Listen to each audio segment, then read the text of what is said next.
दरम्यान मुंबईत मुसळधार पावसामुळे केईएम रुग्णालयाच्या तळमजल्यावरील हॉलमध्ये पाणी शिरलंय। जिथे पाणी शिरलंय तिथे बालरोग अतिदक्षता विभाग आहे, म्हणजेच मुलांचा PICU वॉर्ड आहे।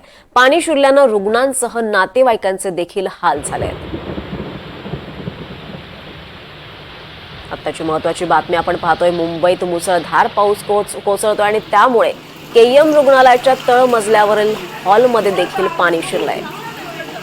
हे दृश्य आपण पाहतोय। या रुग्णालयाच्या हॉलमध्ये पाणी शिरलंय आणि जिथे पाणी शिरलंय तिथे बालरोग अतिदक्षता विभाग आहे आणि त्यामुळे रुग्णांसह नातेवाईकांचे देखील हाल होताना आपल्याला पाहायला मिळत आहेत। मुंबईत ठिकठिकाणी सकाळपासूनच पाऊस बरसायला सुरुवात झाली आहे। त्याचबरोबर या पावसामुळे मुंबईतल्या केईएम रुग्णालयाच्या तळमजल्यावर देखील आता पाणी शिरलंय।